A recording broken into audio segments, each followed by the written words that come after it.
Hola, buenos días. Vamos a ver las ventajas y las desventajas de las cuentas de valores multidivisa. Estas son las cuentas en las que se puede tener el dinero líquido en varias divisas diferentes, como si tuviésemos varias cuentas. Voy a hablar desde el punto de vista de los inversores que tenemos como moneda propia el euro, pero lo que voy a decir vale exactamente igual si vuestra moneda principal es el dólar, la libra o cualquier otra. Por ejemplo, imaginad que tenemos 30.000 euros y los metemos en una cuenta multidivisa en la que tenemos un apartado en euros, otro en dólares y otro en libras. De esos 30.000 euros dejamos 10.000 euros en el apartado en euros. Otros 10.000 euros los cambiamos a dólares y pasamos a tener 11.000 dólares. Y los otros 10.000 euros los pasamos a libras y pasamos a tener 9.000 libras, por ejemplo. Ahora queremos comprar 10 acciones de IBM, por ejemplo, que suponemos que están a 150 dólares. Estos son 1.500 dólares, que los pagamos con los dólares que tenemos en el apartado en dólares. Así que pasamos a tener 11.000 dólares menos 1.500, que son 9.500, menos las comisiones, claro. Si el mes que viene IBM paga un dividendo de 50 dólares, nos lo ingresan en el apartado en dólares y pasamos a tener 9.550 dólares. Con las libras pasaría exactamente lo mismo al comprar acciones de Severn Trade, Burberry, Vodafone o la que sea.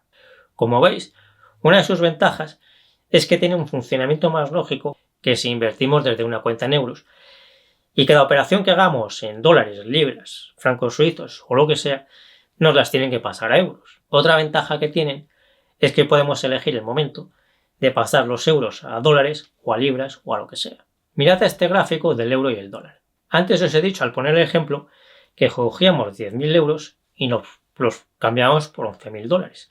Pero si elegimos bien el momento de hacer este cambio, como por ejemplo esas zonas que os he puesto sombreadas, pues a lo mejor en vez de 11.000 dólares conseguimos 14.000, que son 3.000 dólares más. Y luego, cuando veamos acciones de Estados Unidos que nos parezcan baratas, pues lógicamente con 14.000 dólares podremos comprar más acciones que con 11.000.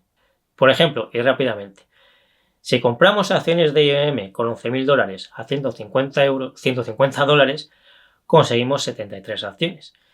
Pero si cogemos 14.000 dólares y compramos acciones de IBM a 150 dólares, nos dan 93 acciones. Estos son 20 acciones más y lo importante es ver que estas 20 acciones más nos han costado exactamente los mismos 10.000 euros, pero tenemos 20 acciones más porque elegimos bien el momento de cambiar los euros a dólares. Otra ventaja de las cuentas multidivisa es que si operamos siempre desde una cuenta en euros, cada vez que hacemos una operación en dólares, libras o lo que sea, nos cobran una pequeña comisión de cambio de divisas. Es una comisión muy pequeña, pero existe. Así que hasta aquí parece que todos son ventajas y que todos deberíamos tener una cuenta multidivisa. Pero el problema es el papeleo que requieren, porque para hacer la declaración de la renta, todas las operaciones las tenemos que declarar en euros.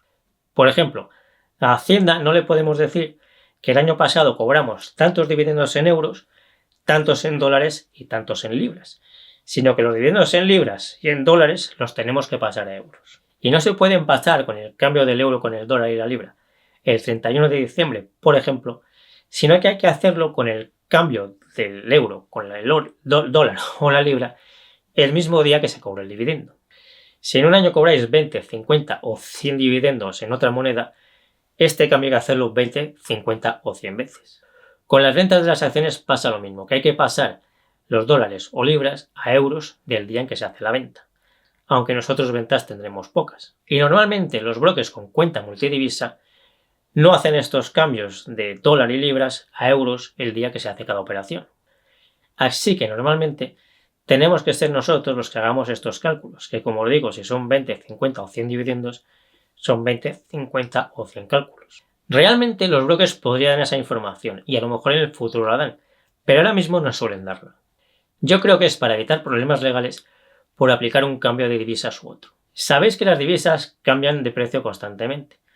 Y si cobramos hoy un dividendo en dólares, ¿qué cambio usamos? ¿El de las 10 de la mañana, el de las 2 de la tarde, el de las 6 de la tarde o cuál?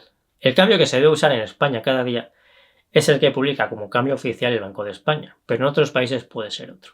Vamos, en otros países es otro seguro porque no usan el del Banco de España, quiero decir que puede ser el de su banco central o puede ser otra forma de calcularlo. Los brokers realmente podrían consultar estos cambios de forma fácil técnicamente, pero creo que no quieren tener problemas legales y por eso de momento parece que no lo hacen. Sin embargo, si operamos desde una cuenta en euros, Todos estos cambios de dólares y libras a euros, o la moneda que sea, nos las hace el broker automáticamente. Y nosotros no tenemos que hacer nada, porque en estos casos el broker tiene que hacer el cambio de divisas de verdad e ingresarnos en la cuenta los euros que sean, o cobrarnos los euros que sean cuando compramos acciones, claro. Y ese es el resultado real de esa operación. Los euros que nos cobran o nos ingresan en nuestra cuenta en ese momento. Así que todo el tiempo de papeleo que necesitan las cuentas multidivisa, y que es mucho, se reduce a cero si usamos una cuenta en euros. Por eso creo que las cuentas multidivisa son para poca gente. Yo creo que para la inmensa mayoría de la gente es mucho mejor usar una cuenta en euros porque esto nos facilita mucho la vida. A no ser que encontréis una cuenta multidivisa que sí que os haga estos cambios a euros automáticamente, porque esto cambiaría mucho la cosa. Por otro lado, pensad que el ejemplo que os he puesto antes, de conseguir 14.000 dólares en vez de 11.000, en la práctica no es tan fácil hacerlo, y nos puede pasar lo contrario, que nos den menos dólares o menos libras por nuestros euros. Y la comisión que se cobra en las cuentas en euros por cada operación en dólares, libras o lo que sea, existe, como os digo, pero es muy pequeña, casi imperceptible. Así que, para los que tengáis claro el papeleo que llevan las cuentas multidivisa y lo que queréis hacer, me parece bien que las tengáis. Pero creo que eso le merece la pena a poca gente. La inmensa mayoría vais a vivir mucho más tranquilos y mucho más relajados con una cuenta normal y corriente en euros, porque os vais a ahorrar un montón de tiempo y en la práctica no vais a perder prácticamente nada. Si me ayudáis compartiendo este vídeo, dándole al me gusta y todo lo demás, os lo agradezco mucho y yo me despido ya hasta el próximo vídeo y nos seguimos viendo en el foro de invertirenbolsa.info, en Facebook y en Instagram.